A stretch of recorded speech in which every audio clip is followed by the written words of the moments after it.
Hey guys, tonight we step into a smoky chamber lit only by flickering torches, their warm glow dancing gently across polished marble walls. The air smells faintly of incense mixed with the sharp tang of burning cedar wood. Around you, worshippers shift nervously on their sandaled feet, whispering softly as their eyes remain fixed on immense temple doors crafted from thick slabs of seasoned oak, elaborately etched with patterns of divine symbolism. At the front of this hushed crowd, priests in embroidered robes chant ancient prayers, their voices rising and falling like waves against a distant shore. In front of them sits an ornate brass altar, piled high with fragrant herbs and kindling, patiently awaiting ignition. A priest steps forward ceremoniously, brandishing a flaming torch, and sets the altar ablaze with theatrical precision. You watch skeptically as the flames climb upward, crackling eagerly. But before you can dismiss this as mere pageantry, something unexpected happens. A deep, resonant creak echoes through the chamber, and the heavy wooden doors begin slowly swinging open, entirely by themselves. Gasps ripple through the crowd. "It's the gods," murmurs a woman nearby, awestruck. You raise an eyebrow, smirking just a little at the drama unfolding. Of course, you know better. What these worshippers perceive as divine intervention is actually one of the most ingeniously concealed machines ever designed, all thanks to a brilliant, yet now mostly forgotten figure from history, Hero of Alexandria. And honestly, the sheer genius packed into tonight's story might just overwhelm you. Fair warning, you probably won't survive this astonishing dive into ancient gadgetry unscathed. So, before you get comfortable, take a moment to like the video and subscribe, but only if you genuinely enjoy what I do here. Also, drop your location and the local time in the comments. It's always fascinating to see just how global our cozy bedtime club really is. Now, dim the lights, maybe turn on a fan for that soft background hum, and let's ease into tonight's journey together. Stepping quietly closer to these magical temple doors, you begin to understand exactly how Hero achieved such a convincing illusion. Beneath your feet, hidden expertly beneath polished stone slabs, lies a sealed chamber filled with air. As the ceremonial flames heat the secret chamber, the air inside expands steadily, creating pressure that gently forces water upward through slender copper tubes into another suspended vessel. As this second container fills, it becomes heavier, tugging at ropes discreetly looped around spindles attached to the door hinges. Ingeniously engineered, these ropes and pulleys quietly and smoothly swing open the massive doors, giving the entire spectacle a mysterious and miraculous air. As you study the subtlety of this hidden contraption, you're struck by the fact that this isn't some primitive gimmick, but rather a sophisticated mechanism, something resembling a Rube Goldberg machine conceived 2 millennia before such things had a name. It's impressive enough today. Imagine its impact in ancient Alexandria, where it inspired awe and reverence, deepening the faith and influence of those clever enough to harness it. Hero himself, born around 62 CE, flourished in Alexandria, a city renowned as the ancient world's intellectual capital.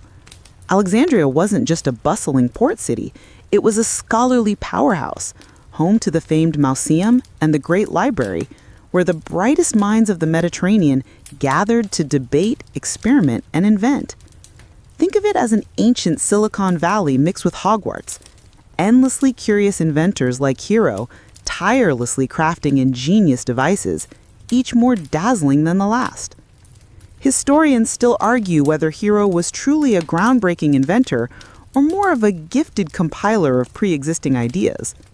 Did he invent these temple doors from scratch, or did he simply perfect and document a design inherited from earlier masters like Ctesibius and Philo of Byzantium?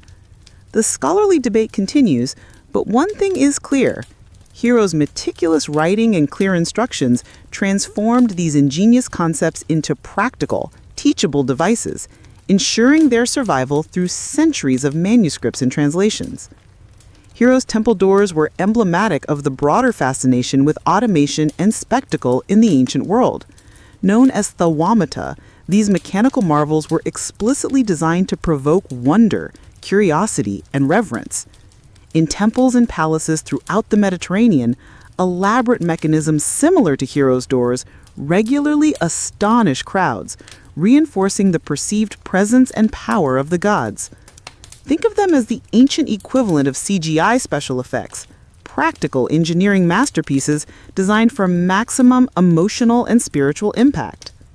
Standing quietly beside these doors, you can't help but appreciate the timeless human desire for mystery and wonder. Even today, knowing precisely how this ancient marvel operates, you still feel a little thrill when those heavy doors slowly swing shut once more. As the flames on the altar die down, the air inside that hidden chamber cools and contracts, creating a subtle vacuum that draws water back down through the pipes. Counterweights carefully placed in the mechanism gently pull the doors closed, resetting the stage for the next performance. It's a marvel of mechanical precision, quietly repeating its act year after year, generation after generation. And consider this. Although the worshippers around you remain blissfully unaware of the intricate engineering beneath their feet, their reaction is entirely genuine. Their awe, their reverence, their joy, all sparked by a cleverly concealed device of ropes, tubes, and air pressure. Perhaps, after all, that's the most astonishing aspect of Hero's genius, the profound emotional resonance achieved through mechanical precision. Tonight, as you drift gently toward sleep, let your imagination wander back to Alexandria's torchlit temples, the scent of incense heavy in the air, the quiet murmur of amazed worshippers. And remember, though Hero himself might be mostly forgotten today, his spirit lives on every time you pass through automatic doors at your local supermarket, every time you drop a coin into a vending machine, every time you marvel at the hidden machinery that makes modern life possible. For Hero, creating wonder was as natural as breathing, a timeless legacy that quietly enriches our world even 2,000 years later. You step quietly out from the dim temple into a shaded colonnade, strolling slowly down a bustling Alexandrian street. The city hums around you, vendors calling out offers of freshly baked bread, spices filling the air, and clusters of curious tourists examining trinkets displayed on brightly woven blankets. It feels oddly modern, as if ancient Alexandria shares an invisible thread with every street market you've ever visited. But today, something special catches your eye. Ahead stands a grand marble-clad temple entrance, shaded by towering palms. A cluster of worshippers gathers near a strange device, a boxy bronze contraption ornately etched with sacred symbols, standing about chest high on an intricately carved pedestal. People approach reverently, dropping small copper coins into a slot atop the device. You raise an eyebrow. Are they seriously buying holiness here, ancient vending machine style? Stepping closer, you watch as a young woman solemnly drops her coin. Instantly, there is a soft metallic clink, followed by the delicate gurgle of flowing liquid. Holy water trickles from a small spigot near the bottom, filling her cup perfectly before stopping again just as neatly.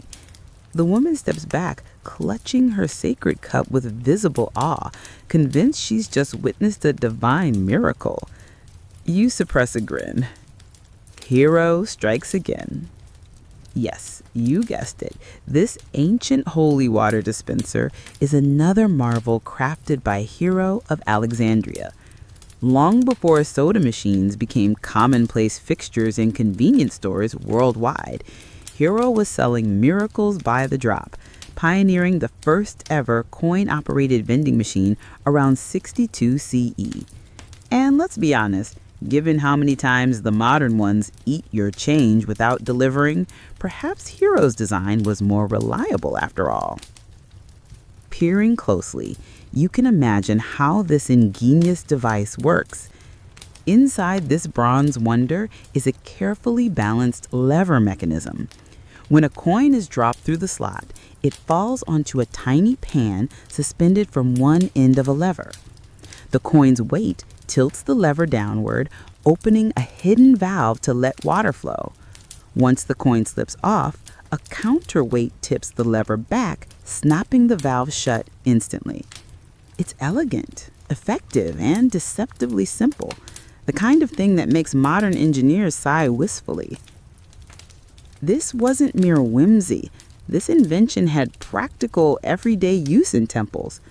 Priests couldn't always watch over donations directly, so this clever contraption automated both offerings and holy water distribution. But of course, automation also had psychological benefits.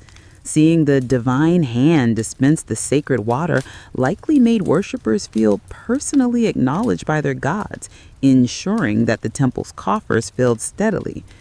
You could argue it was the world's first automated sales funnel, genius-level marketing from an era when branding probably referred more to marking cattle than social media strategy. Hero's holy water machine didn't merely highlight his engineering ingenuity, but it also showcased a keen psychological understanding of human nature. People crave validation and visible signs of divine interaction. Watching a simple coin trigger such precise, seemingly supernatural events must have deeply satisfied this impulse. Even now, standing here and knowing exactly how it works, you can't help but appreciate the timeless satisfaction of seeing tangible results from your offering, whether coins then or swiped cards today. It's intriguing to consider that while Hero's design feels thoroughly modern, historians still debate how widespread these devices really were. Did most temples across Alexandria adopt Hero's clever invention, or was it simply a unique curiosity used by only a few wealthy temples eager to impress their patrons? The truth remains unclear, blurred by centuries of lost documentation and crumbling manuscripts. Still, Hero's invention undoubtedly anticipated an entire modern industry.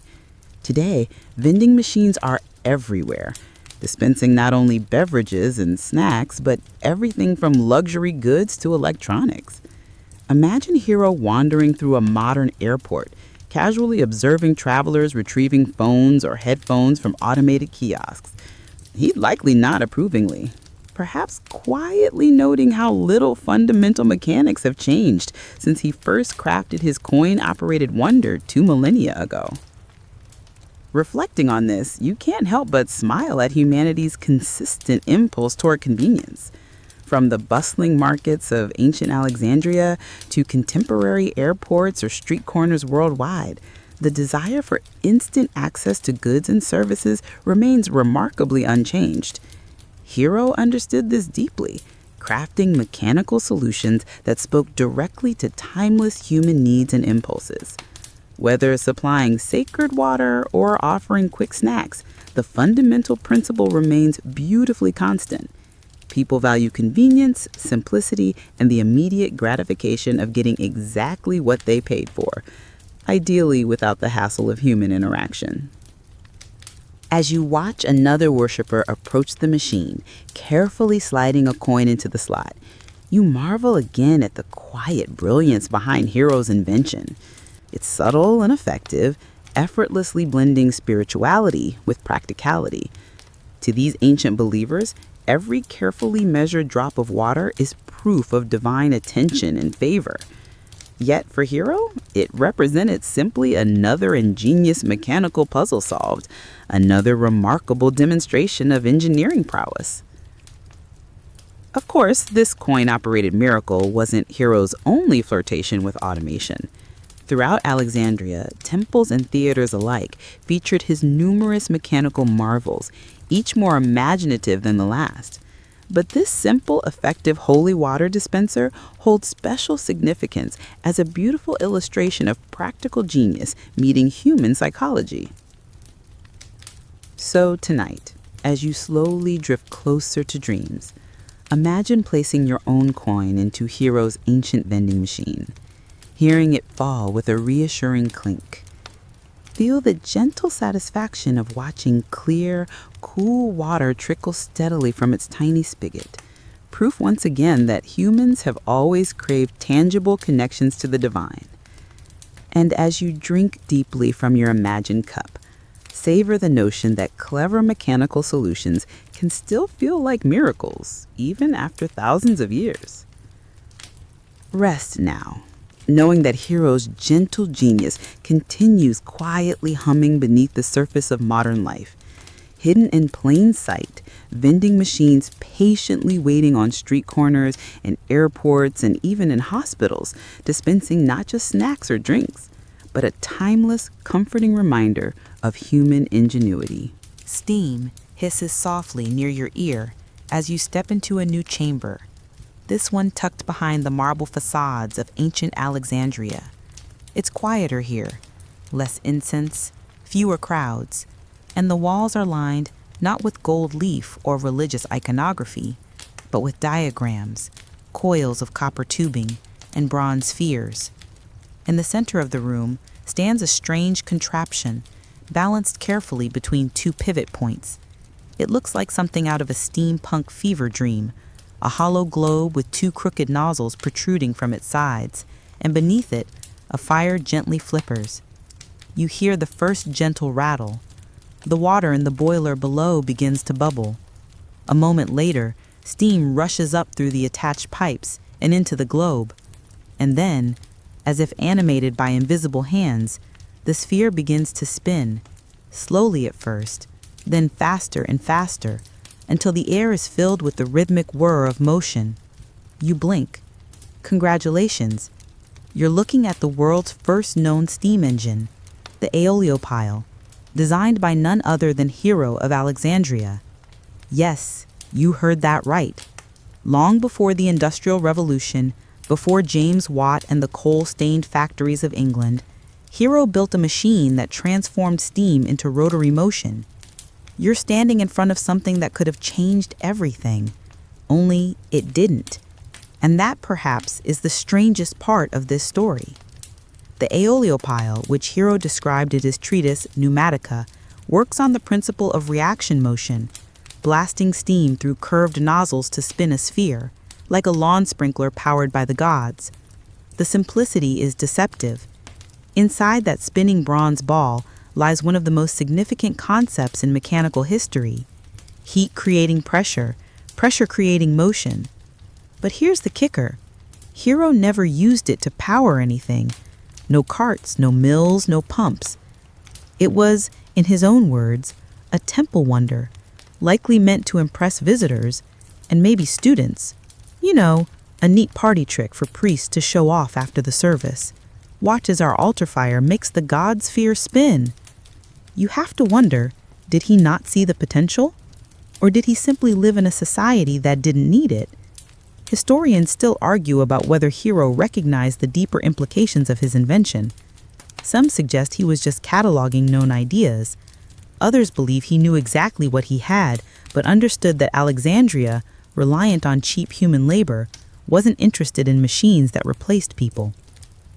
You shift slightly and glance around the workshop, imagining this ancient genius quietly experimenting while the city outside worshipped the sun or argued over philosophy.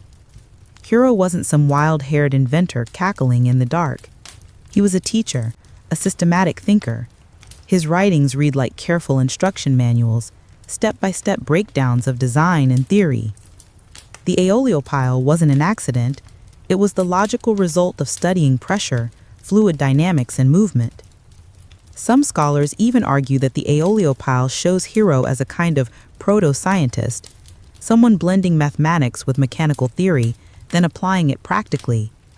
And yet, he stops just short of revolution. You want to scream through time. Attach it to something, a wheel, a saw, anything. But perhaps that's unfair. Let's not forget, Hero lived in a world without coal-powered furnaces or cast-iron machine tools. His steam engine could spin, but it couldn't drive heavy loads. It had no piston, no crankshaft. Even if he had the vision, he didn't have the materials. What he had was bronze, fire, water, and imagination. Still, there's a kind of melancholic beauty in it. The Aeolipile is a glimpse into a road not taken. Imagine if ancient engineers had followed that path, developed turbines, learned to harness pressure systematically. Could the Roman Empire have industrialized? Would factories have risen beside aqueducts? Would history have fast-forwarded by 1,000 years? One fringe theory, admittedly more speculation than scholarship, claims Hero intentionally withheld the full application of his inventions. The idea goes that Hero feared his designs could be misused, perhaps by militaries or political tyrants, so he buried the potential in spectacle, hiding revolution in plain sight. It's a fun theory, even if more Hollywood than historical consensus. Still, we know this. The Aeolipile was real. It spun. It worked. And like so many of Hero's machines, it was documented in remarkable detail. His writings describe everything: the dimensions of the globe, the length and angle of the nozzles, even suggestions for balancing the device properly. He wasn't just showing off, he was teaching. And you, standing here now, feel the weight of that legacy. Because this isn't just about one machine, it's about the very nature of invention, the tension between possibility and practicality. The Aeolipile might not have changed Hero's world, but it planted an idea. And sometimes, that's enough. Later thinkers would build on that seed. Centuries down the line, people like Leonardo da Vinci would sketch similar devices. Then came Thomas Savery, Thomas Newcomen, and finally James Watt. Each one took a step forward, but they were all in some way retracing Hero's footprints. As the sphere spins steadily, the steam hissing like a whisper from the past, you wonder what else Hero left hidden in his manuscripts. What other flashes of brilliance were mistaken for tricks? Was he ahead of his time or trapped by it? Was he an underappreciated visionary or a curious tinkerer writing for students who couldn't yet imagine what he'd unlocked? Whatever the truth, tonight you've stood before the Aeolipile, and that's something special. You've seen the moment steam first danced for mankind, not in an English factory, but in an Alexandrian temple, where fire and water joined hands and quietly began to spin the world. So as you drift toward sleep, picture the bronze ball turning lazily above its flame, steam curling into the air like incense. Let that soft spinning carry you toward dreams where machines breathe, and invention waits patiently in the shadows for someone bold enough to listen. You find yourself seated in the dim glow of a torchlit amphitheater, stone benches surrounding you, murmuring spectators waiting in expectant silence. The scent of warm brass and burned olive oil drifts in the air. Then, with a deep metallic thunk and the gentle jangle of chains, the stage comes alive. A miniatured temple facade rolls forward by itself, as if pushed by invisible hands. From behind its mechanical curtain, little bronze figures emerge. A god holding a wine goblet appears to move of his own will. A chariot turns. A lion's jaws open in a silent roar. Music swells from somewhere, tiny cymbals clashing in rhythm. Thunder sounds from within a metal chamber, and just like that, a fully programmed play begins without a single human actor stepping onto the stage. What you're witnessing is one of Hero of Alexandria's most jaw-dropping creations, the mechanical theater, described in his treatise, Automata. This isn't a puppet show with strings. This is a full-blown, pre-programmed play using gears, levers, counterweights, and air pressure to animate an entire cast of characters. Ancient mechatronics? You bet. As the story unfolds, likely a mythological scene like the arrival of Dionysus or a royal banquet, you begin to notice the layers of movement. One figure walks, another bows, scenery shifts, a thunderclap signals divine intervention. The actors are all automata, machines disguised as life. each playing their role in sequence without pause or error. It's eerie, beautiful, and weirdly satisfying. Hero designed two main types of these mechanical theaters: mobile ones that rolled out with their entire scene in motion, and stationary ones set into architectural niches with multiple changing backdrops. Both used a deceptively simple power source, a falling weight. Yep, just gravity, harnessed and slowed by carefully arranged pulleys, gears, and rope-wrapped axles that turned steadily over time, delivering mechanical cues like a conductor's baton. The real magic lies in how Hero choreographed these cues. Think of a barrel organ or music box where pegs trigger notes. Hero's system used strategically placed pegs on rotating cylinders to control movement. When a peg struck a lever, it would trigger a motion. A door opens, a character pivots, a bell sounds. Remove that peg, and the action is skipped. In other words, Hero created a mechanical script, programmable, editable, and repeatable. If that sounds like early computing, well, it kind of is. Historians still debate how far to stretch the analogy, but many agreed that Hero's automata represent one of the earliest examples of algorithmic control. The concept that a sequence of instructions, in this case physical ones, can drive a process step by step. He wasn't just entertaining audiences, he was laying the groundwork for robotics and automation. Of course, not everyone's convinced. Some scholars argue that these automata were more symbolic than functional, that the descriptions might be idealized or the devices too fragile for frequent use. Others believe Hero intended them more as teaching tools or high-concept illustrations rather than practical stagecraft. But you're not so sure. Sitting here, watching the wheels turn and figures glide across the stage with mechanical grace, it's hard to imagine this as mere theory. And really, even if it were theoretical, the design alone is revolutionary. Hero wasn't building robots to replace workers. He was crafting illusions, machinery for awe. In ancient Alexandria, wonder was a kind of currency. The more your temple or palace could dazzle visitors, the more divine or powerful you seemed. Hero's automata were perfect tools for that. Impressive, mysterious, and impossible to ignore. In one performance, Dionysus enters a garden, pours wine, and raises his goblet, all via falling weights and preset ropes. In another, thunder rumbles as a god descends from the heavens. Hero even figured out how to simulate rain by releasing small droplets from concealed reservoirs during storm scenes. The man had a flair for drama.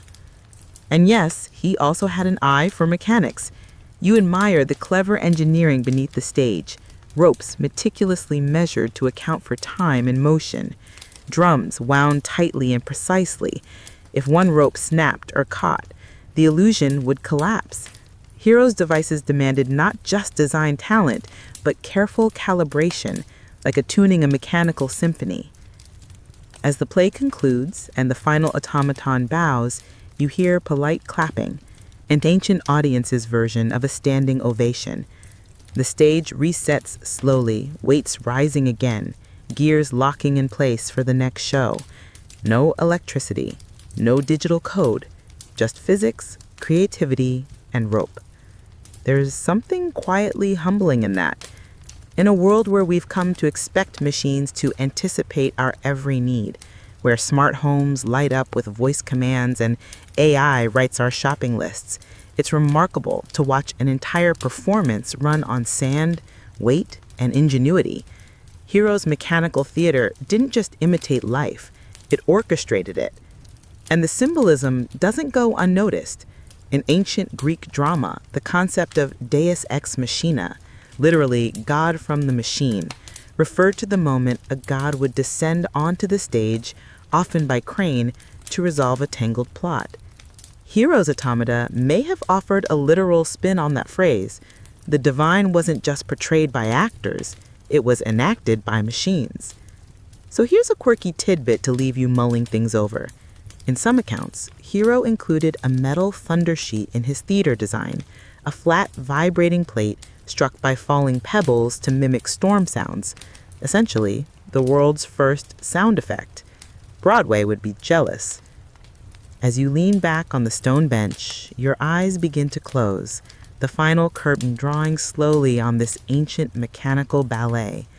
Let the slow tick of pulleys and the creak of winding drums lull you deeper. Let the image of a bronze god lifting a wine cup, powered by hidden weights and perfect timing, linger in your mind like a lullaby crafted in bronze and breath. Because tonight, you've watched the first robotic play unfold, and in the flickering torchlight of ancient Alexandria, you've seen what happens when storytelling meets mechanics, and the gods walk on stage, not by miracle, but by mechanism. You're walking now, slowly, through a quiet banquet hall, or maybe it's a nobleman's courtyard. Either way, it's dark, except for the firelight flickering in hanging brass lanterns, casting ripples of gold against alabaster columns. In the center, a long marble table gleams under ceramic jugs of wine, bowls of dates, pomegranates split open like rubies. You reach for a jug to pour a drink, only to realize it has no opening, no visible spout, no lid. It looks like a perfectly sealed sculpture, but when you tilt it, wine flows. You tilt it back, and the flow stops. You blink. You tilt it again, slower this time. This time, it doesn't pour at all. You tilt it further, and the wine suddenly bursts out in a jet. No one touches the jug. No button, no trick cork. And it's not just one jug. Others around the room behave the same. Some pour only when tipped at a certain angle. Some change what they pour entirely. One, when tilted, flows water. When tilted again, it flows wine. These are trick vessels, and Hero of Alexandria adored them. Hidden inside each jug is a system of internal chambers, pipes, air traps, and precision-placed holes.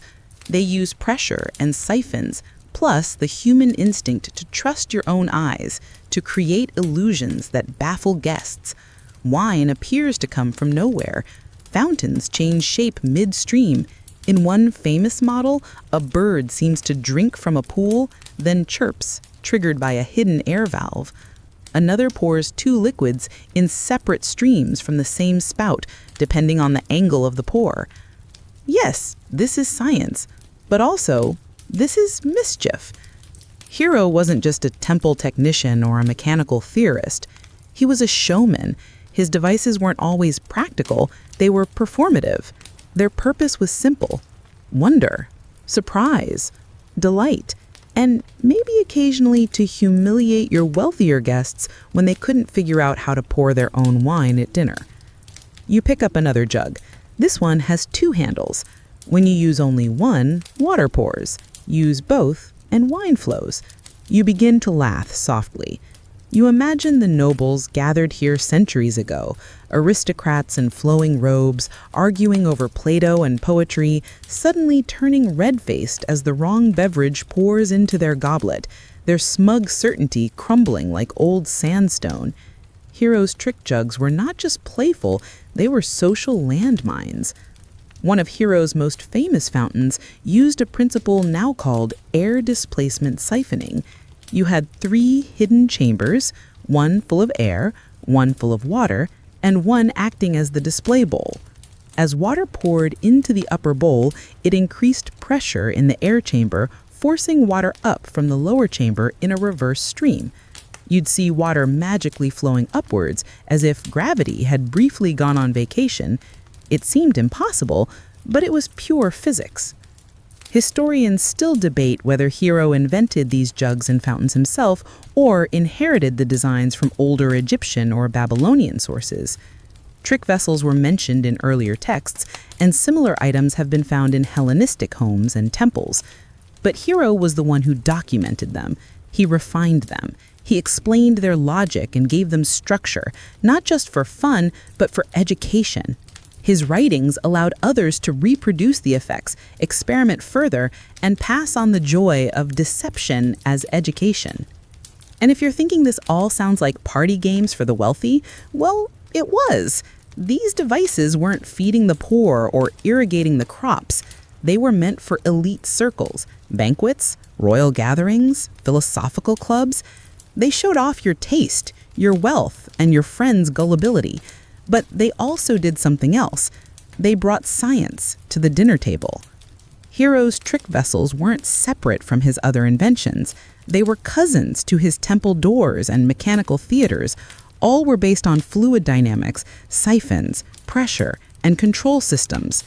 In many ways, the jugs were more intimate, the equivalent of modern-day close-up magic. They forced you to interact, to touch, to guess, and to fail.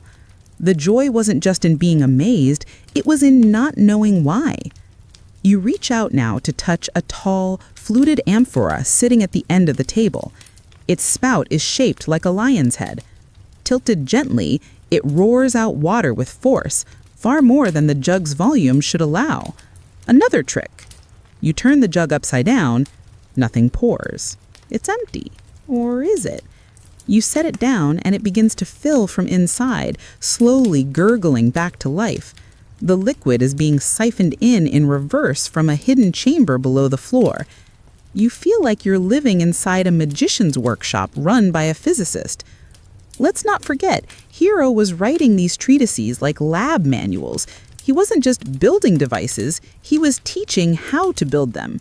Each vessel had notes, angles, volumes, air trap dimensions, recommended materials. It's all written out with the careful precision of someone who didn't want the secrets to die with him. And that may be the most remarkable thing of all. These weren't just one-off creations for elite play. They were open-source illusions, shared with students and tinkerers alike. Some later Islamic scholars copied Hero's designs into Arabic texts that spread across the Middle East. Others, like El-Jazari, would build on his work, creating new devices inspired by the same tricks. Hero's mischief had legs. Of course, some fringe theorists whisper darker interpretations, that these vessels were used not just for fun, but for manipulation, that temples used them to produce sacred oils on command to simulate divine presence, that fountains flowed with blood-colored wine at just the right moment during rituals, reinforcing fear or awe. We may never know, but it's not hard to imagine Hero's clever hands assisting quietly behind a curtain, crafting a scene of holiness through hydraulic lies. Back in the present, the fountain burbles gently. You dip your fingers into the cool stream, amazed still at how something so technical can feel so alive. Hero's trick jugs and magical fountains weren't just about fluid mechanics. They were about the emotional moment when expectation breaks and something impossible happens. As you lean back into the stone bench, your eyes heavy, you imagine hosting your own banquet. Jugs that pour backward, fountains that hover, bowls that drain from underneath. You picture the gasps, the laughter, the wonder, and you realize Hero wasn't trying to fool people. He was trying to wake them up. You're in a garden now, somewhere between a temple courtyard and a philosopher's retreat. Marble columns stretch toward the stars, moonlight gleams off polished bronze, and nestled among trimmed hedges and softly splashing fountains stands something oddly enchanting, a slender pole with a tiny mechanical sparrow perched on top. There's no priest nearby, no musician, just this quiet little bird. You approach. A passerby drops a small coin into a bronze box at the base of the pole. You hear a click. Then, astonishingly, the bird moves. Its chest puffs up, its head tilts, and then, yes, it chirps, a crisp, hollow, unmistakable avian tweet. The crowd chuckles, a child claps, and you just witnessed the ancient world's first coin-operated sound machine. This isn't fiction.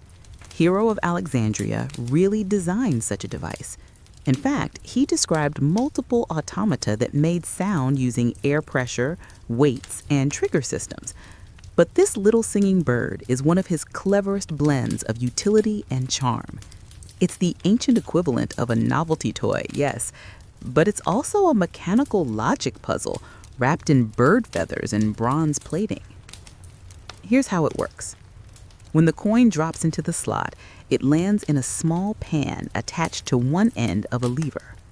The added weight tips the lever, opening a tiny valve. This valve releases a burst of compressed air, stored in a concealed chamber or generated by a falling weight compressing a bellows. The sudden whoosh of air passes through a narrow whistle pipe carefully shaped to mimic a bird's trill. Once the coin slides off and the lever resets, the system stops. Simple, precise, musical. Historians still argue whether these chirping devices were widely deployed or limited to elite gardens and temple paths. Some believe they were installed as part of theatrical experiences, where a god's arrival would be signaled not by thunder, but birdsong. Others think they were meant purely for fun, the kind of thing a wealthy Alexandrian philosopher might show off while reclining at a symposium, wine cup in hand. But you know better by now. Nothing Hero built was just for fun. Like the holy water vending machine or the trick jug, this device was educational, emotional, and clever all at once. It took one of nature's most delicate sounds, a bird song, and captured it using nothing more than air, bronze, and timing. It demonstrated control, transformation, wonder on demand. And it asked a quiet question. If you could make a bird sing with nothing but coins and air, what else could you control? Let's go deeper. Hero's chirping birds weren't standalone inventions. They often appeared in elaborate garden automata, larger systems involving multiple figures or actions. One famous setup included a mechanical owl perched near a cluster of birds. When the owl turned its head, the birds would stop singing, as if frightened. Turn the owl back, and the chirping resumed. You smile. It's simple predator-prey psychology rendered in gears and airflow.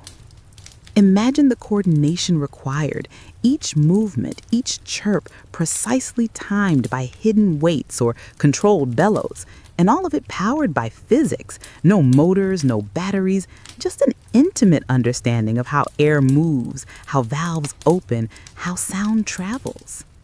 Hero's bird songs weren't the only sound effects in his repertoire. In his treatises, he described automated thunder simulators, metal balls dropping onto hidden plates triggered by ropes and weights. He imagined whistling fountains and mechanical wind machines using rotating arms to push air through pipes. He even created hydraulically timed buzzers, an ancestor of the doorbell. It was, in many ways, the soundtrack of antiquity. Now here's a quirky tidbit to chew on.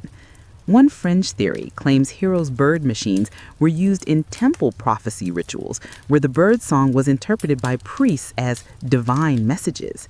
Some even believe these birds sang only when certain coins were inserted, implying a deeper, even spiritual transaction. Insert the right token, receive the god's reply. Whether or not that's true, one thing is certain. Hero's designs were invitations to engage. They responded to your presence, your action. You dropped a coin, they chirped. You lit a fire, doors opened. You tilted a jug, it poured. In a world where most machines were dumb tools, levers, wheels, pulleys, Hero's creations seemed to react. They listened. They moved. That's why, even now, as you stand among the trimmed hedges and whispering palms of this imagined garden, the little bird on its bronze perch feels alive. Because it responds, not with artificial intelligence, but with something older and just as magical, anticipation. Hero's use of air for sound also foreshadowed something else, music automation. In fact, he described early concepts of the hydraulis, a water-powered organ, where air pressure controlled musical tones through pipes. We'll get to that soon, but it's worth noting how the singing bird and the organ shared a fundamental idea, that air could be shaped into emotion. into music. In a way, the chirping bird was more than a novelty. It was a prototype, a controlled sound response, one step toward programmable music, toward feedback systems, toward mechanical empathy. It's strange to say it, but Hero's chirping bird might be the great-great-great-grandparent of Siri. Both machines triggered by human action, both designed to respond with something recognizable. One sings, one speaks. The difference? 2,000 years and an entire digital revolution. You exhale slowly. The garden is quiet again. The coin box sits empty. The bird waits, still as stone. But you know now, it's not asleep. It's ready. It's waiting for you. So you drop a coin. The bird tilts. It chirps once, twice. And in that tiny sound, across 2 millennia, Hero smiles. You hear it before you see it. Soft, haunting notes curling around ancient stone like the ghost of a melody. It drifts down the corridor from somewhere ahead, echoing faintly, as if the very walls have learned a song. Your bare feet pad across cold marble toward the sound, your curiosity sharpened by every step. Soon you come upon an amphitheater, open to the sky, still touched by dawn mist, and sitting in its center is an impossible machine. There's no musician, no choir, no flutist hunched in the wings. But the music plays anyway, measured, rising, complex. It's not a recording, it's not magic. It's Hero's hydraulis, a water-powered pipe organ, the world's earliest self-playing instrument. As you step closer, the mechanism reveals itself slowly, like a mechanical blossom. Pipes arranged like stalks of silver wheat, levers waiting for pressure, a reservoir gurgling below. What you're witnessing is not just music, it's programming, it's performance through plumbing. Hero didn't invent the hydraulis, most credit that to Ctesibius of Alexandria, but he preserved its secrets and reimagined it for demonstration and wonder. His version improved upon the original with precision. While modern keyboards use electricity, the hydraulis operated by compressed air driven through pipes by water pressure. At the heart of the instrument lies a bronze chamber fed by a cistern. Water keeps the air compressed, and that air, in turn, flows into a wind chest beneath the pipes. Press a key, or trigger it automatically, and air whooshes through a tuned pipe to produce sound. But Hero took it further than his predecessors. He described systems where air and water weren't just propulsion, they were timing mechanisms. Through siphons, weights, and valves, he created conditions where a series of tones could be played in sequence without a performer. You could walk into a hall and hear a tune begin on its own. In an era that had never imagined a music box or a CD, this was pure enchantment. A song without a singer, a performer made of copper and brass. You sit down on the cool amphitheater steps, letting the sound wash over you. It's not symphonic, it's raw, eerie, mechanical, but deeply beautiful. Hero's hydraulis was never just for entertainment. In many temples and courts, it added an aura of divinity. Music unshaped by visible hands felt supernatural. Priests used it to awe the faithful. Rulers used it to impress foreign envoys. It was science dressed as wonder, sound masquerading as spirit. Of course, not everyone loved it. Some critics of the time muttered that automating music was vulgar, stripping the soul from song. Leave melodies to men, they grumbled. Others, like Hero, saw something different. Potential, precision, art that could be replicated, shared, repeated without error. Imagine the impact. If a musician dies, their song dies with them. But if a machine plays it, the song can live forever. Historians still argue whether Hero's water organ was ever truly economous or simply theoretical in some descriptions. but fragments of self-playing versions found centuries later suggest he wasn't merely dreaming. He was building the future. Hero even envisioned versions where windmills or water wheels powered the airflow, making the hydraulics play indefinitely. Some descriptions mention rotating drums with embedded pegs like early player piano rolls that triggered which notes would sound. That means Hero may have toyed with one of the earliest forms of musical encoding. In a way, he was laying the groundwork not just for organs, but for software. And if you think that's impressive, he didn't stop at music.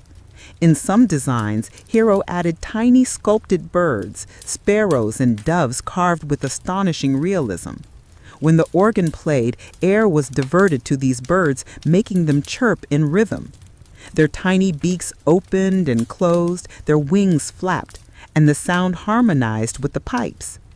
Can you imagine being an ancient guest in a garden, listening to invisible musicians and seeing bronze birds sing? Some believed the birds had been given life by the gods, but no, it was just Hero, and a lifetime of tuning, trimming, and thinking in copper coils and hollow tubes. And here's a fact that might surprise you. Archaeologists found an actual hydraulis in a quincum near modern-day Budapest, dated to 228 CE. It still had rows of intact pipes. Using Hero's blueprints, modern engineers reconstructed the instrument, and it worked. It was loud, eerie, and shockingly robust. You could hear it from across a plaza. It had the range and strength of a small pipe organ. Imagine this, a Roman banquet.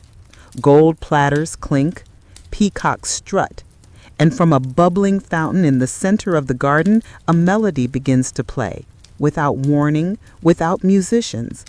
It's soft at first, then it grows louder, bolder.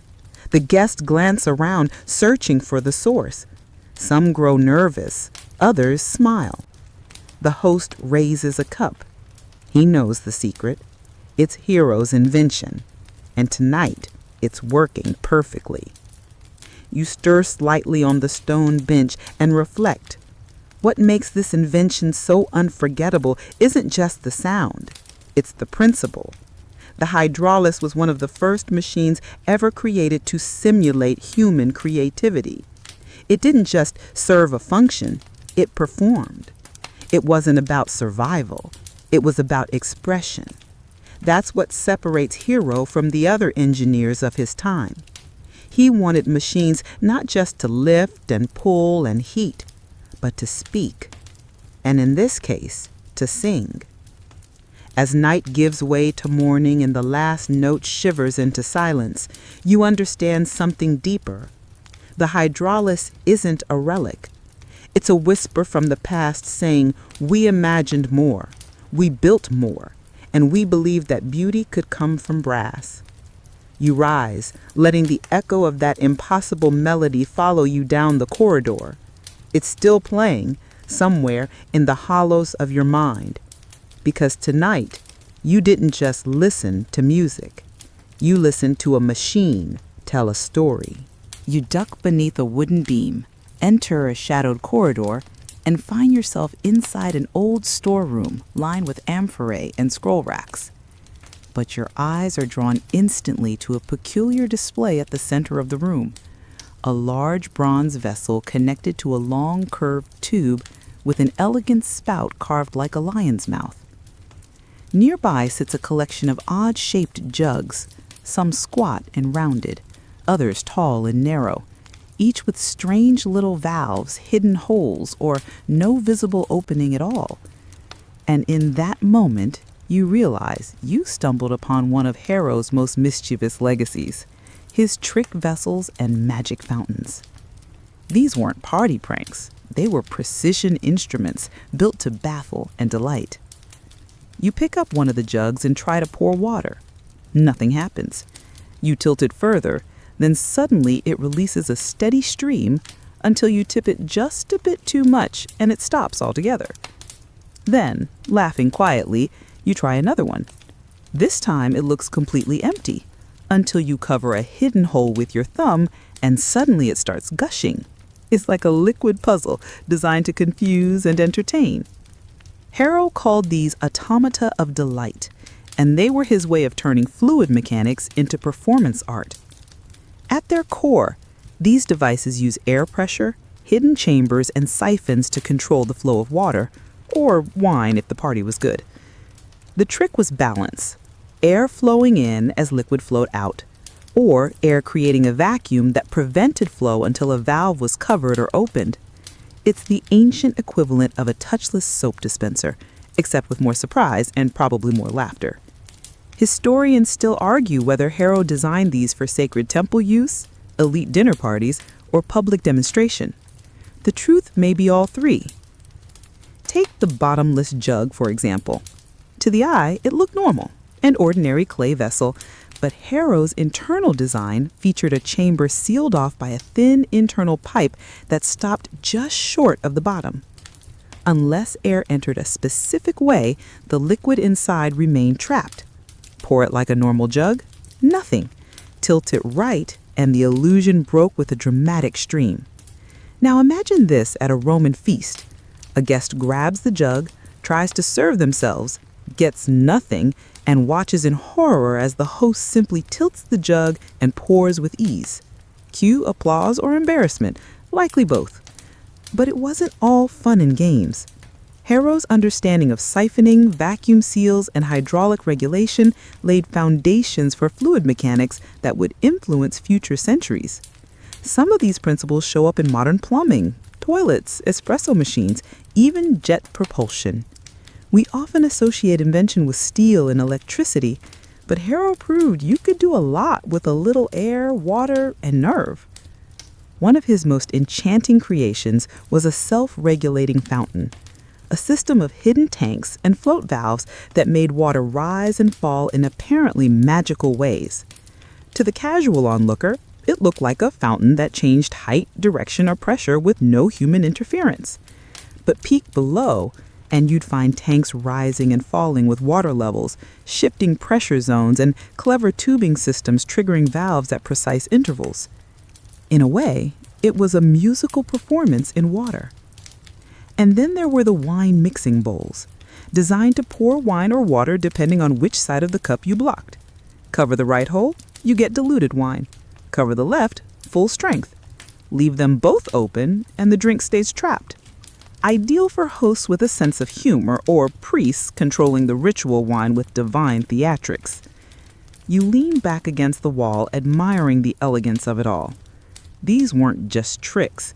They were invitations. Invitations to think, to question how and why something happened. That was Harrow's magic. He didn't just make devices, he made people curious. Every illusion begged the same question: how did that just happen? In a world where gods ruled and logic bowed before the supernatural, Harrow gave people just a sliver of doubt. Was it Zeus? Or was it a pipe in a pressure valve? That uncertainty was revolutionary.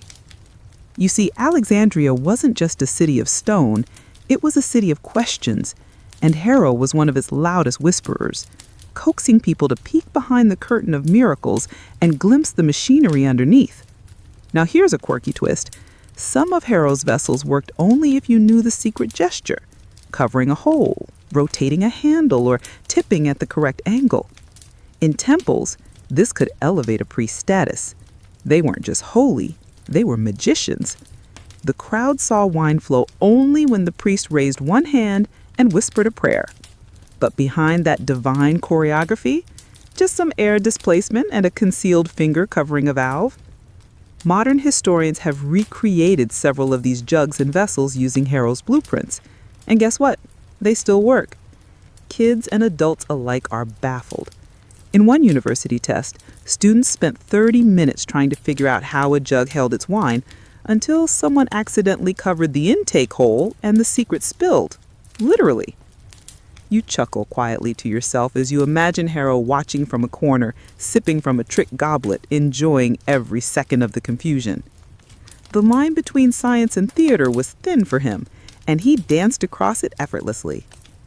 But beneath the jokes and party tricks was a deep truth that water, air, and gravity, when understood properly, could imitate magic.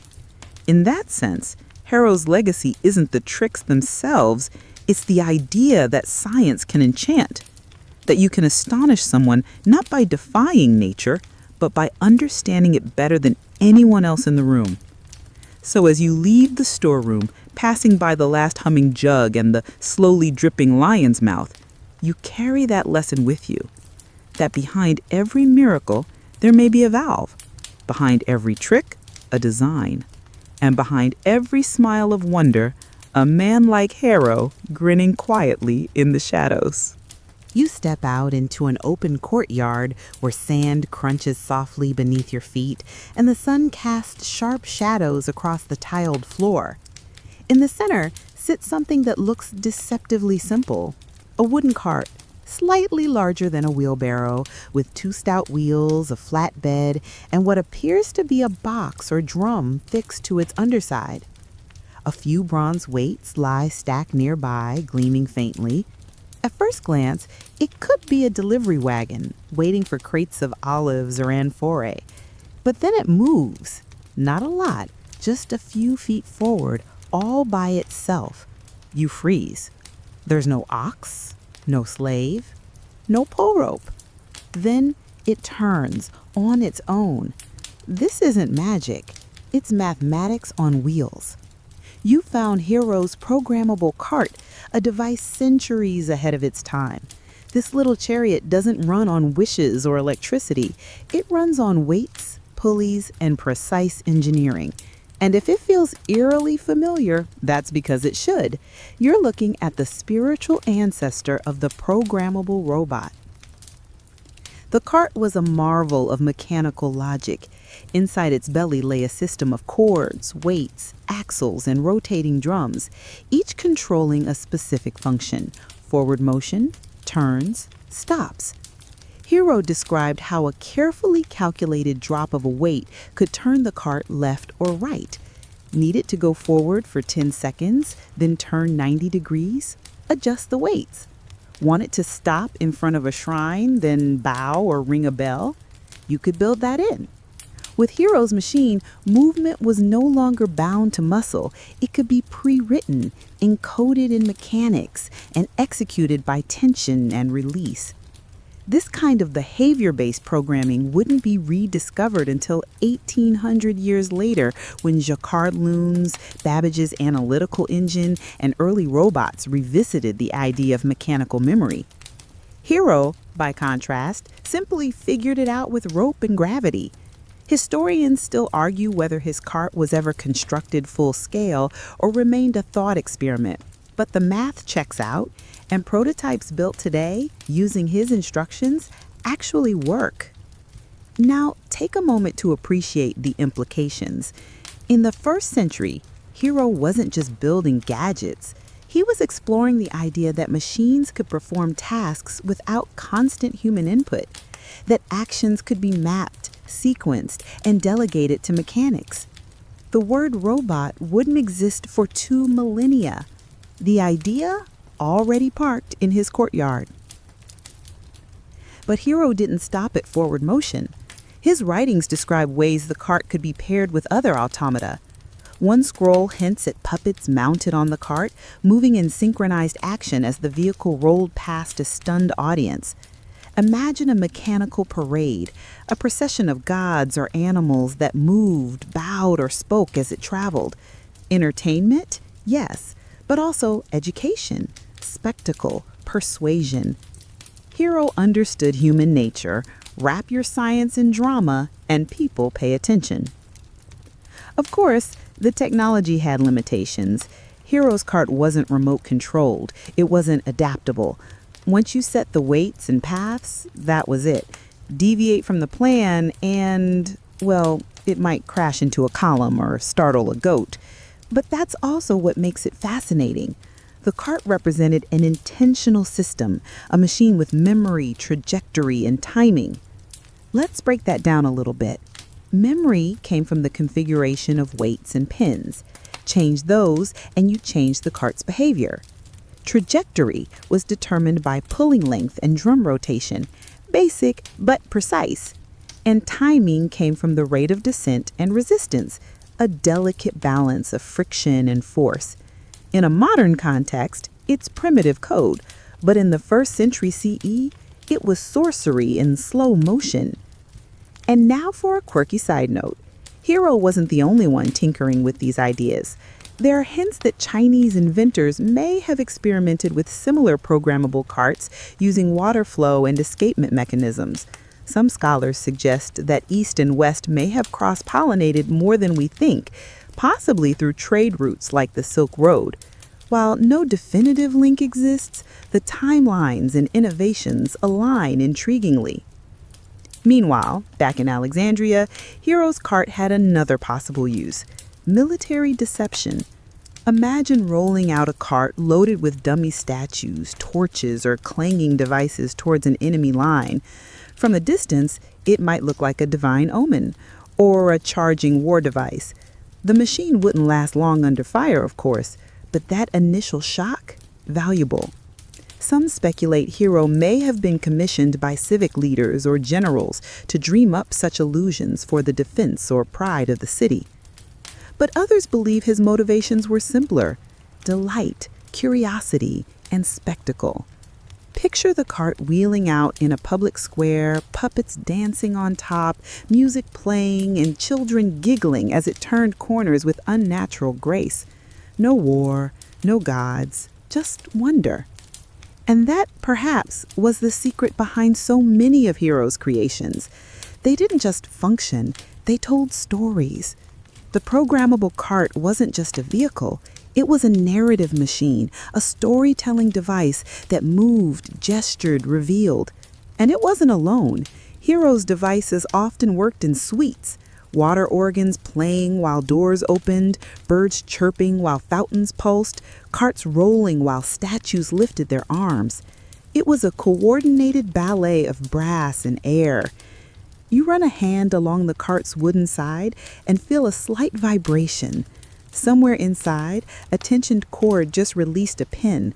The wheels creak. The cart nudges forward again. A twist. A pause. Then silence. And in that silence, you hear the echo of every programmer, designer, and tinkerer who came after. Every mechanical doll, every player piano, every robot dog that barked on command, all of it, in some small way, was foreshadowed here, on a sunlit patio in ancient Alexandria, where one man dared to ask, what if the machine could think ahead? You watched as the cart halts in perfect symmetry with the courtyard's edge, not a jolt, not a hiccup, just quiet confidence. You smile. It knew exactly where it was going.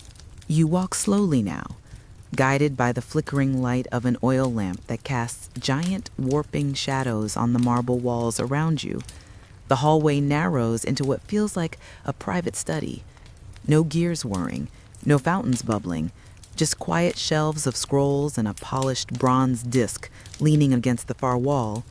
On a nearby table, angled mirrors sit neatly arranged beside a stylus and a tablet. It seems less playful here, more serious, more contemplative. This is where Hero explored not just what moved or flowed, but what reflected. You're about to encounter a world of optical illusions, solar secrets, and philosophical debates that still echo in science classrooms today. Hero didn't only build machines. He tried to understand how we see, and perhaps more importantly, how we missee. And what's remarkable? He was wrong about some things, but profoundly right about others. Let's start with a bit of context. Alexandria was a city soaked in sunlight, the kind of place where even the shadows feel like they're watching you. And in this light-drenched arena, Hero studied mirrors, not just for grooming or decoration, but for engineering. He realized that curved and angled mirrors could do more than show your face. They could transform it, multiply it, distort it, or redirect it entirely. One of Hero's most fascinating experiments involved using mirrored pathways to make images appear from nowhere. Picture a temple corridor where at a certain angle, a divine figure seems to appear midair. No sculptor, no voice from heaven, just angled bronze panels bouncing sunlight in such a precise sequence that your eyes see what isn't really there. Sound familiar? That's right.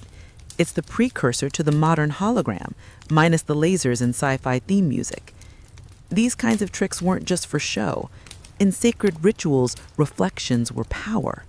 If a priest could summon the image of a god or hide his own reflection during a prayer, it could transform belief into an experience. You're not just praying to a statue, you're praying to a god who appears on command, shimmering in the air.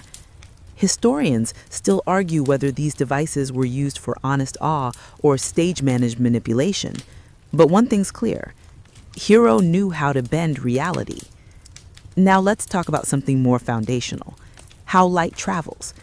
Hero believed that vision was the result of beams shooting out from your eyes, hitting objects, and returning the information. Sounds odd, right?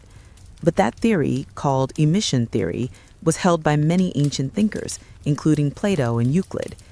Hero used it to explain why some things appeared larger at certain angles, or why distant mountains seemed to follow you as you walked. And here's the kicker. Even though the theory was incorrect, light actually travels into the eye. Hero still used it to make accurate predictions and functioning instruments. Like a magician who doesn't know how his trick works, but still nails it every time.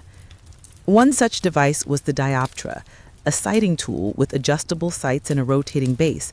With it, Hero could measure angles, locate stars, survey land, and even lay out aqueduct paths with shocking accuracy. You've basically just discovered the grandfather of the theodolite, the same type of instrument modern surveyors still use today, albeit with lasers instead of brass screws. Here's something wild. Hero's use of mirrors in war. That's right. He wasn't just making statues and steam engines. He was thinking about directed light as a weapon.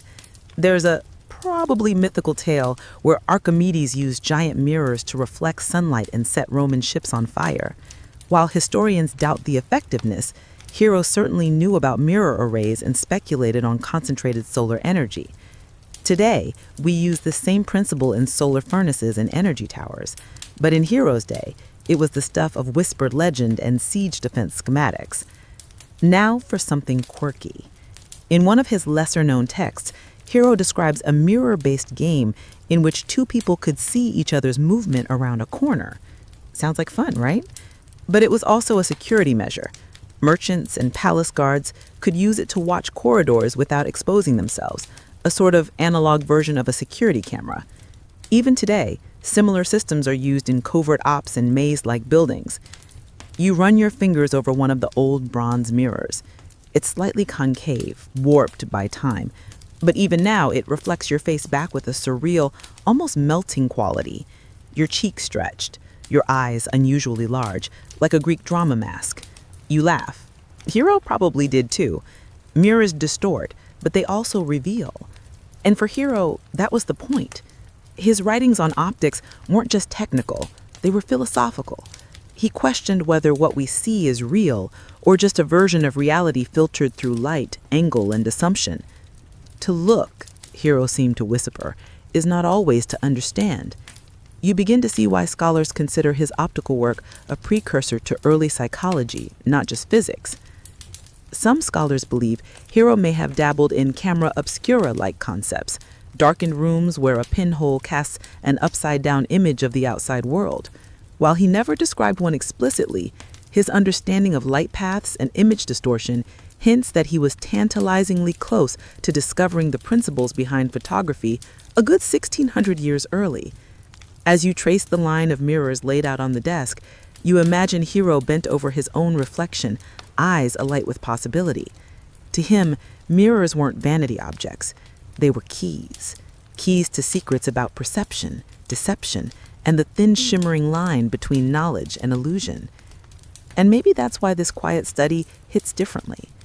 Unlike the fountains and puppets, there's no applause here, no laughter, just light bouncing off metal, and a man asking quietly, what if seeing isn't believing? You blow gently on the polished mirror before you, watching your breath fog the surface. The image fades, then returns. A ghost in bronze, a metaphor in motion. You whisper, "What do you really see?"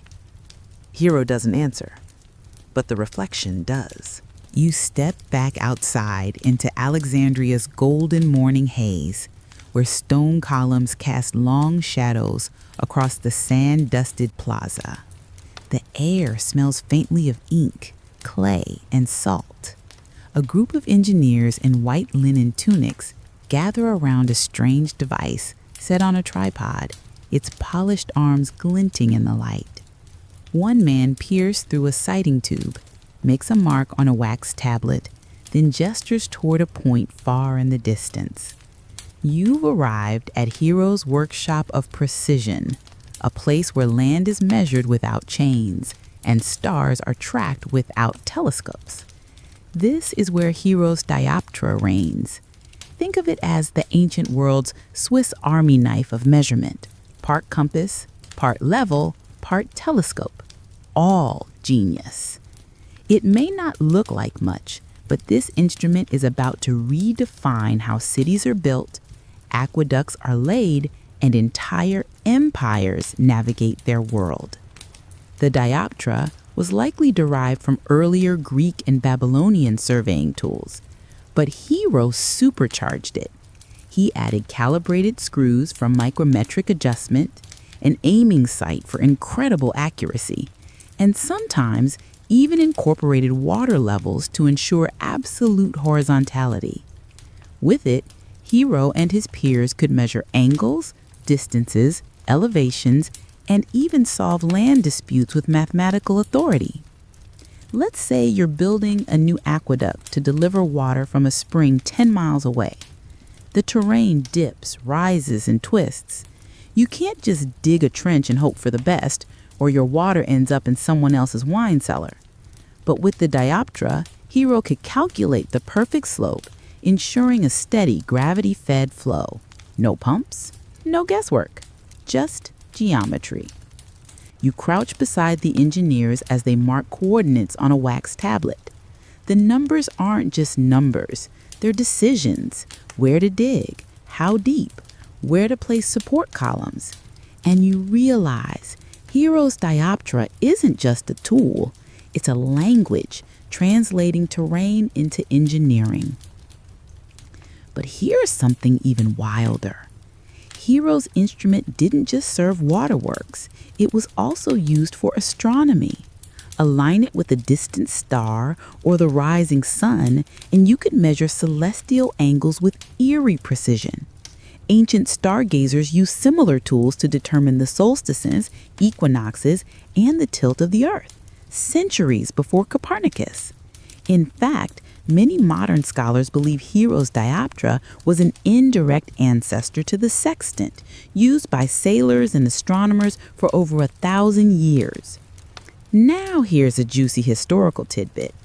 Some believe the Dioptra, or a version of it, was used to help design the lighthouse of Alexandria, one of the 7 wonders of the ancient world.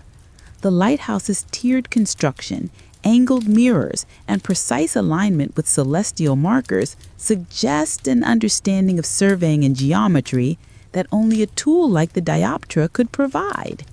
Historians still argue whether Hero himself had a hand in its planning, or if he was simply documenting inherited genius, but the alignment is suspiciously neat. Let's get quirky for a moment. You know those rotating laser levels on modern construction sites? Hero had his own analog version. In some versions of the Dioptra, a rotating disc with etched degrees allowed engineers to sweep radius and plot points in a perfect arc, ideal for mapping city boundaries or setting the radius of a circular temple.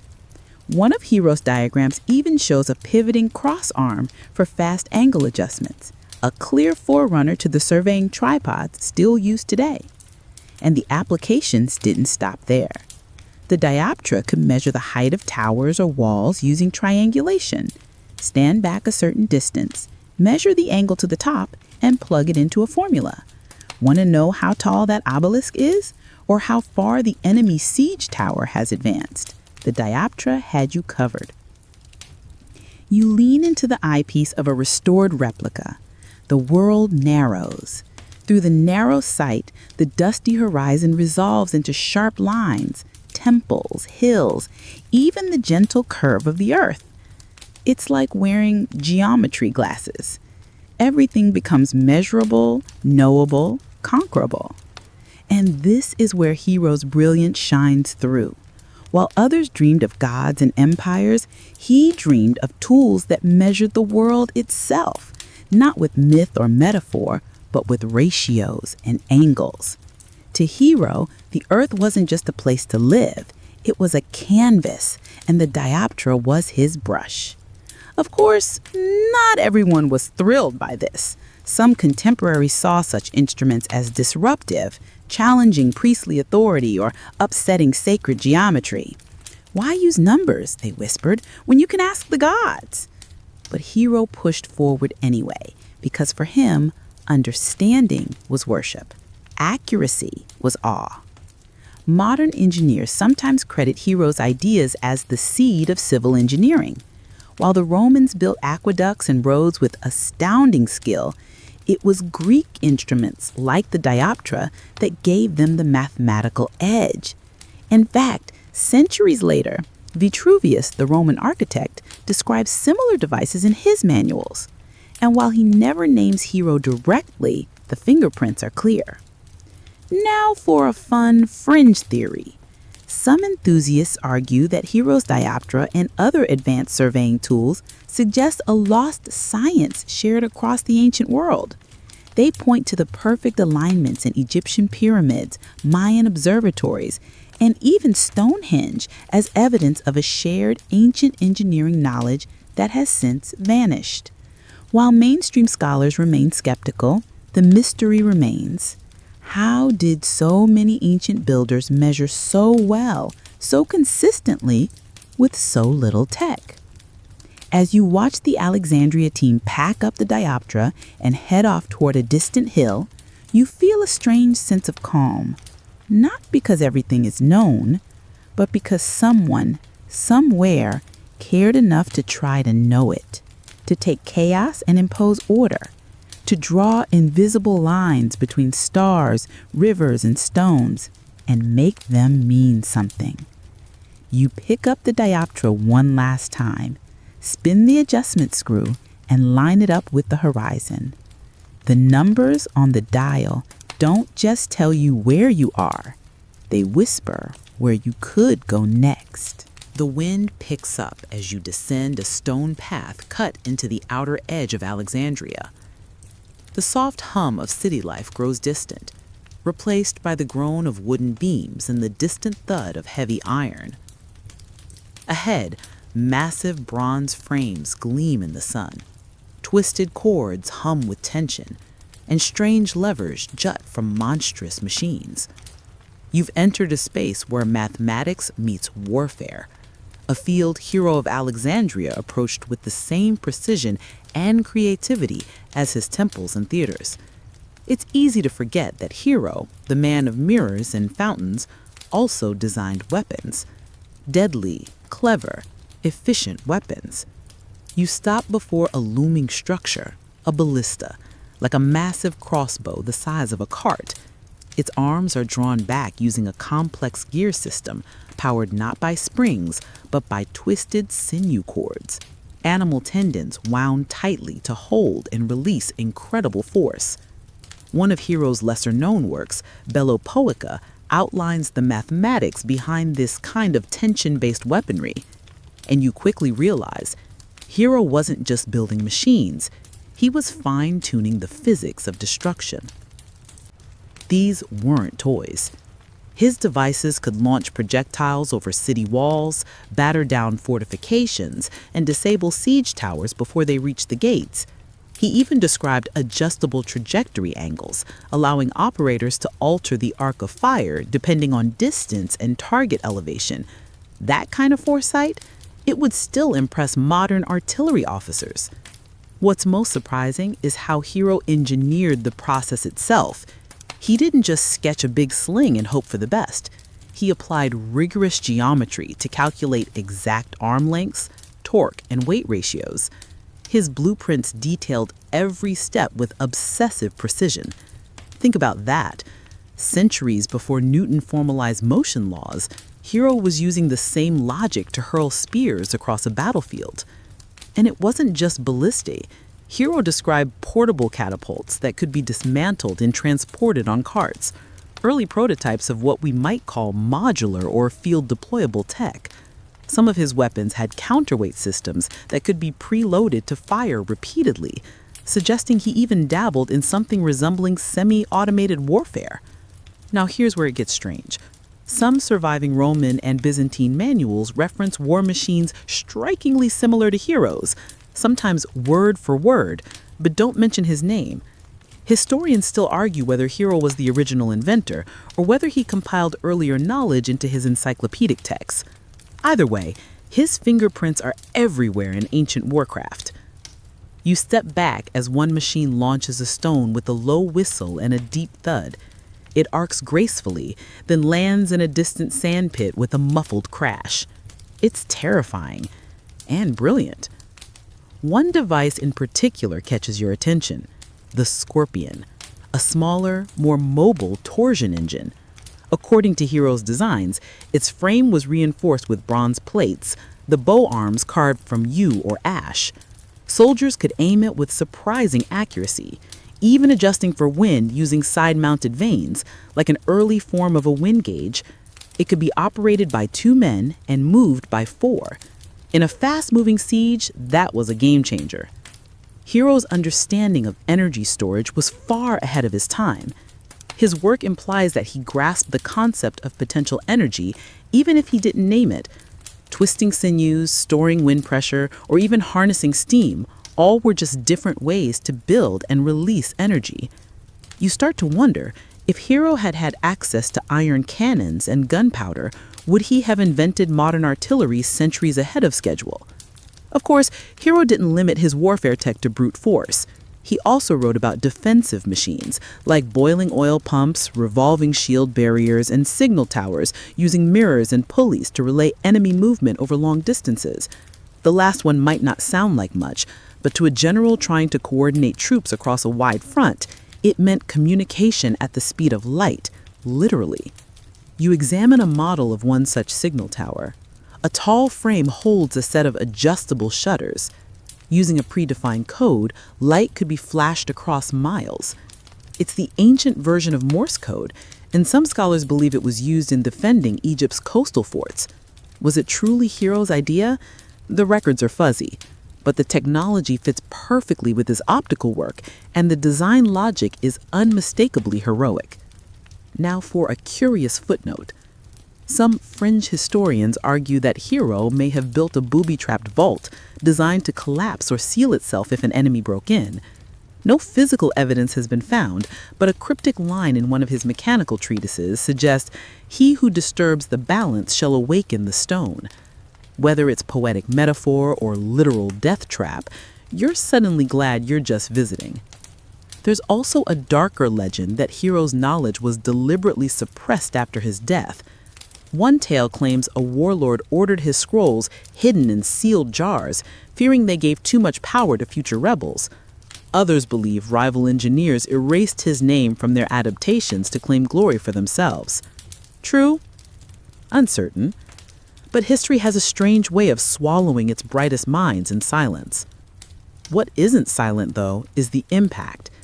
Even today, modern military engineers study torsion weapons to understand fundamental mechanics.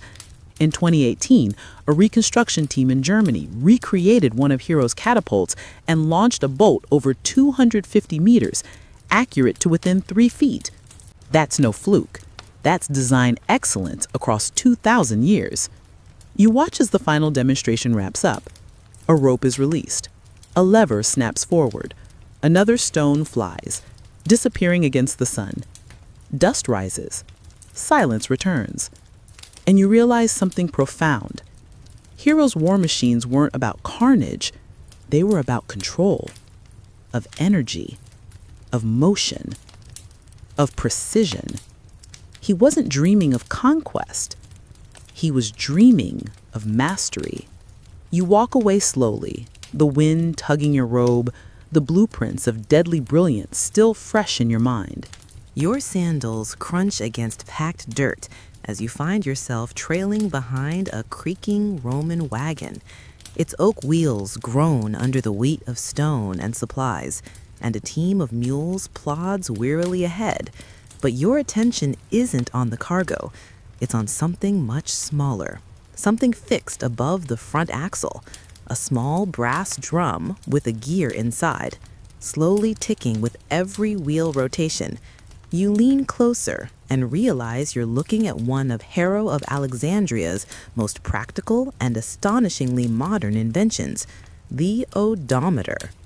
Not the digital display on your car's dashboard, obviously, but an ancient mechanical wonder built for the very same purpose, to measure distance traveled. You might expect something this mundane to come from a tax collector, but no. It was Hero who refined and documented one of history's earliest, most reliable distance measuring devices. The concept is devilishly clever. The odometer is powered by the wagon's turning wheels. With each full rotation, a peg on the wheel axle nudges a gear.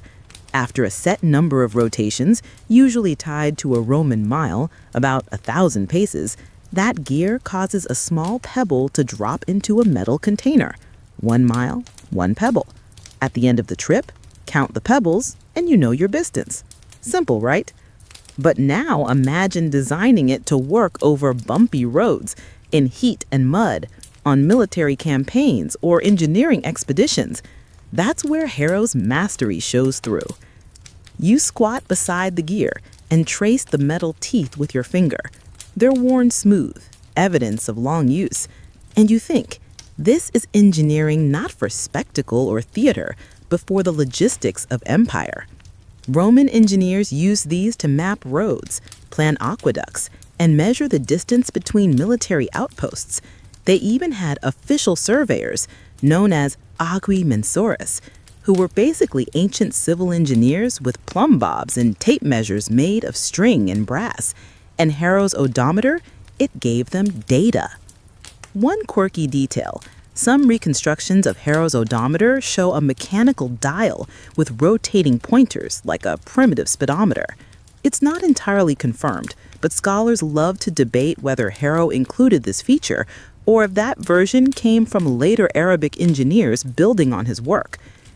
Historians still argue whether the odometer Hero described was used more for civic administration or military logistics, but in truth it served both with stunning efficiency. Imagine you're leading a Roman legion. You need to march 30 miles and arrive near a riverbank. Without a way to measure, you risk arriving too early and waiting exposed, or too late and being flanked. But with an odometer, your army knows exactly how far it's traveled, day after day, mile after mile. And Hero didn't stop there.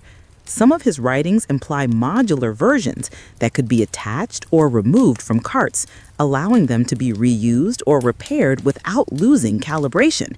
That's something even modern devices struggle with. One surviving scroll even references the addition of a vessel to collect stones for the measure of distance, suggesting the pebble drop method was well known and likely standardized. These weren't isolated inventions, they were systems. Now let's get a little philosophical. Measuring distance seems like a mundane task, but in Hero's time it was revolutionary. Most people understood their world in relative terms, like a day's walk, a half a moon's ride, 2 amphora of wine away. But Hero gave them absolute values. Suddenly, a road could be said to be 9.3 miles, a cistern 2.1 miles from the quarry. This wasn't just measurement, it was mental infrastructure, a reshaping of how humans understood space.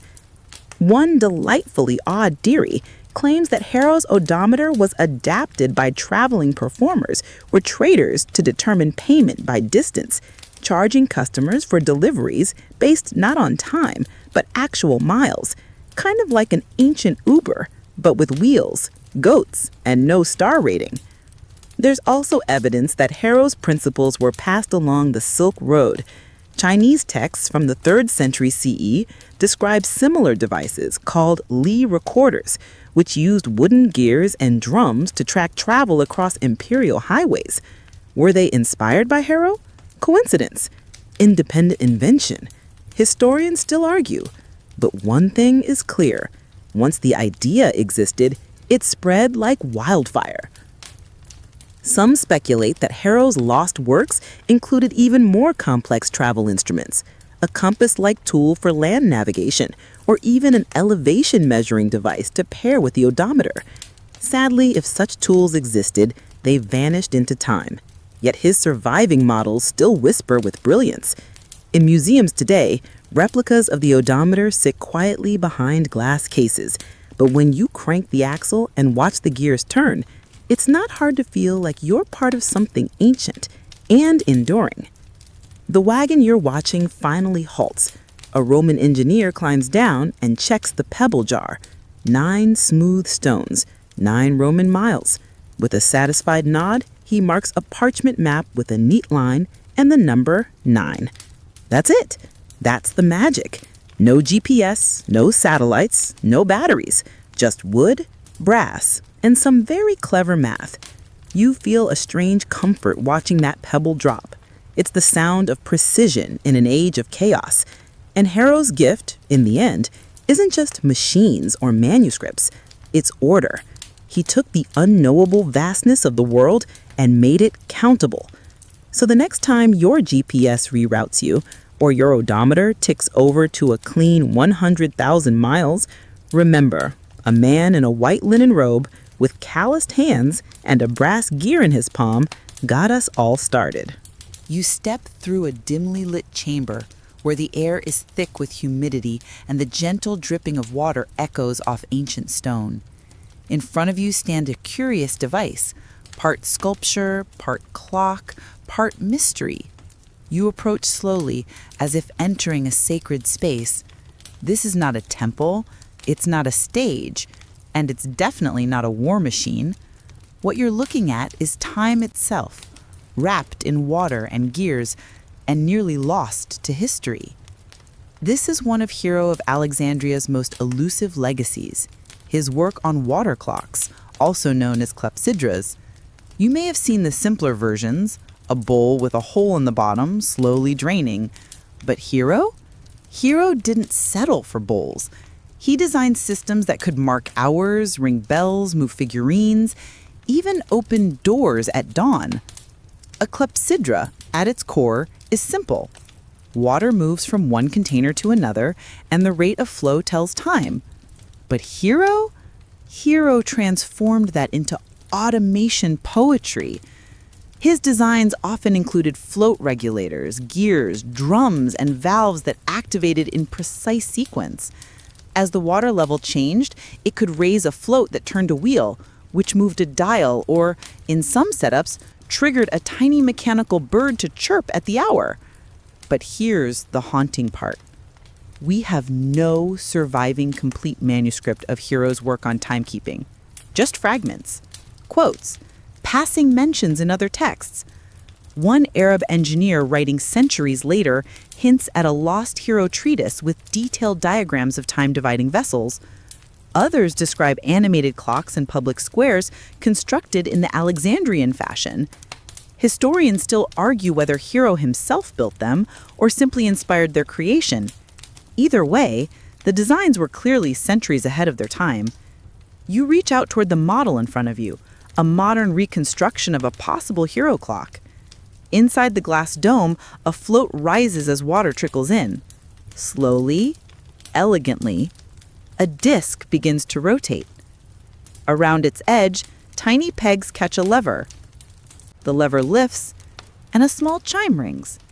It's subtle, almost shy, but it works, and it whispers to you in Hero's lost language of time. One popular legend claims Hero built a sunrise alarm clock for a temple priest. As dawn approached, water filled a tank overnight. At a precise level, just as sunlight entered a special oculus, the water's weight tipped a balance. The result? The temple doors swung open, a bell rang, and an offering tray extended.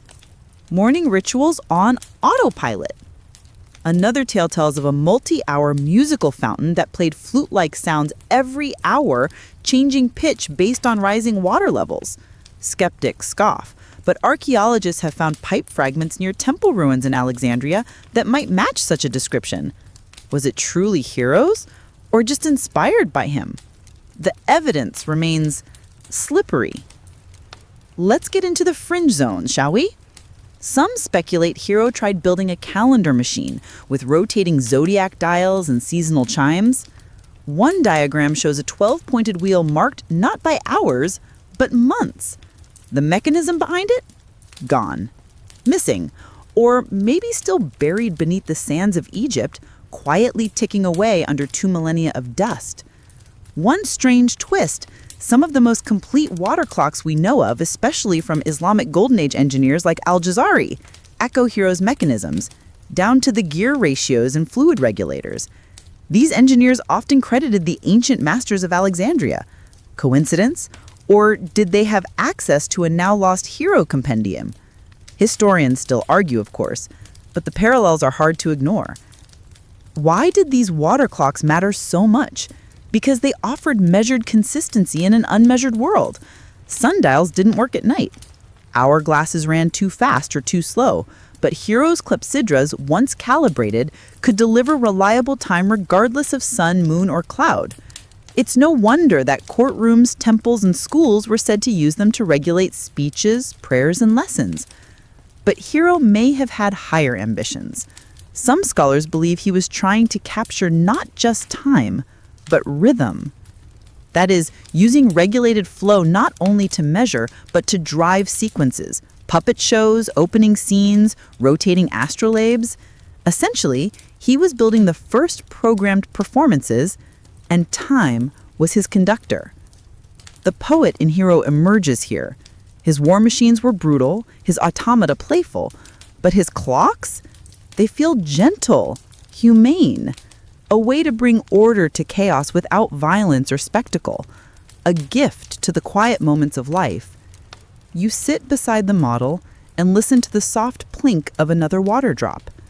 You picture a priest waking at its ring, a teacher starting a lesson, a child watching in wonder as time moves not invisibly, but visibly, audibly, like magic made liquid. And then it strikes you. Of all Hero's works, this might be the most precious because it speaks to every single person. Time touches us all. Whether you're a soldier marching, a merchant counting hours, or just someone trying to wake up before dawn. As the water rises, so does your awe. Hero didn't just build machines, he sculpted time itself. The wind blows softly across the stone port of Alexandria. You're standing on the edge of the ancient harbor where merchant ships from India, Greece, and Rome once unloaded silks, scrolls, and spices. The lighthouse of Pharos looms in the distance, its brilliant fires long extinguished, but its legend still flickering in your mind. And here, with salt on your lips and sand between your toes, you begin to feel the full weight of what Hero of Alexandria has left behind. He is gone, of course, long gone. His tomb unmarked, his workshop vanished. The streets he once walked are buried under centuries of rubble and rumor. But his mind? Oh, his mind still hums like a gear behind your thoughts. Every mechanical marvel you've seen, every illusion, every fountain, every hissing steam jet was part of a grander symphony you can now begin to hear. Because Hero was never just trying to impress. He was trying to teach, to reveal, and to leave behind a set of tools, not just for craftsmen, but for civilizations. Let's pause and reflect. Over the last 14 sections, you've wandered temples where fire opened doors. You've paid for holy water with a coin and heard birds sing from bronze throats. You've sat in an amphitheater where music played without a soul nearby and followed carts that navigated roads alone. You've seen time measured with water, distances tracked by stones, and shadows manipulated with eerie precision. What ties it all together? Intent. Hero's devices weren't haphazard novelties. They were expressions of vision. When he built an automaton, he wasn't just showing off. He was crafting the early language of robotics. When he designed valves that controlled pressure or timing, he was sketching the earliest ideas of programming logic. And yet history did not reward him with fame. Hero's name rarely appears in children's books. His devices aren't memorialized in glossy posters like Da Vinci's. Some of his manuscripts were lost, others mistranslated, and some rewritten under other names in later centuries. Arab engineers cherished his genius. European Renaissance thinkers rediscovered fragments of it. But the modern world? It mostly forgot. Still, his fingerprints remain. You'll find them in the gears of 17th century automata, in the schematics of medieval water clocks, even in the way 19th century engineers thought about air pressure, hydraulics, and energy transfer. Hero didn't invent the Industrial Revolution, but he dreamed its outlines 1,500 years before it happened. And here's the mind-bending part. Hero didn't invent everything he's credited for. Some of his machines, like the vending system or the Aeolipile, were improvements on earlier ideas, perhaps handed down from Babylonian or Egyptian tinkerers. But it was Hero who synthesized them, wrote them down, explained them, and made them into systems. Take the Aeolipile, for instance. You remember it, the spinning, steam-powered globe. Historians still argue whether it was just a toy or a prototype for something greater. But here's a deeper layer. The Aeolipile isn't about steam. It's about motion without touch. It's about abstracting cause from effect, a crucial leap in mechanistic thinking.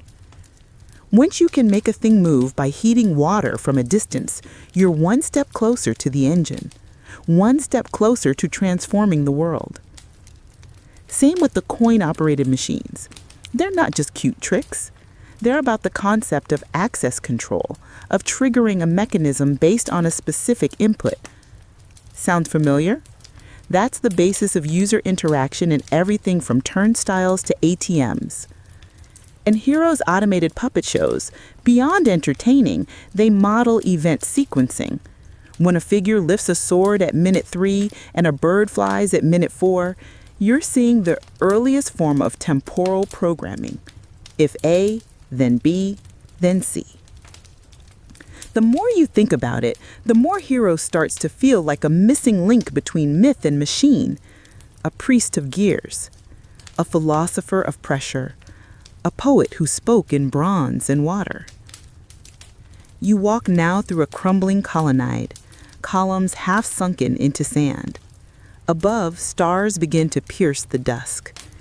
You imagine Hero standing here 2,000 years ago, scrolls under one arm, adjusting a delicate nozzle, or rewinding a rope behind the temple stage. Not for glory, not even for profit, but because he believed, deeply, devoutly, that the world was understandable. That with the right tools, humans could master nature or at least dance with it. And maybe he hoped that someone, you perhaps, would one day find his footprints.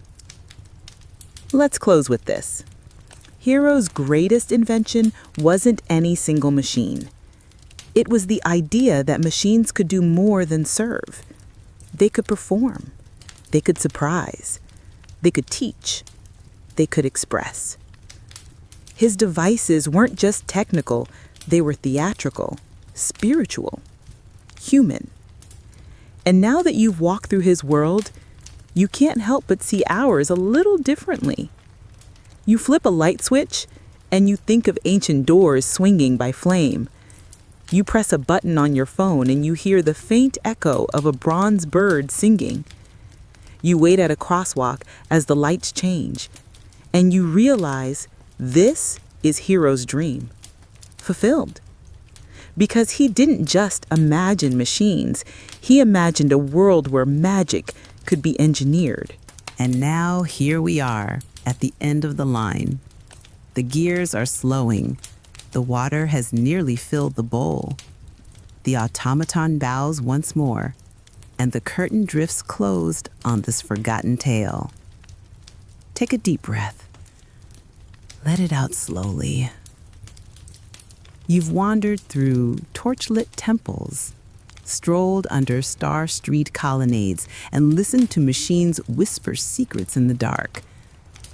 Heroes' inventions, so long buried in dust and manuscript, have flickered to life in your imagination. For a moment, you weren't just listening, you were there. It's funny, isn't it? How something so old can feel so new. How a float in a jug or a stone in a drum can stir something in your chest. Maybe it's the elegance, the patience, the clarity of it all. In Hero's world, every lever has a purpose. Every drip means something. Every motion connects to another. And maybe that's what we long for deep down. A world where things make sense. Where wonder is built into the design. Where time is marked not by stress, but by soft water and a bell in the distance. So tonight, let Hero's dreams settle with you. Let them lull your thoughts like clockwork lullabies. Let his machines, long silenced, whir again inside your sleep. You are safe. You are still. And somewhere in a dusty scroll, Hero smiles.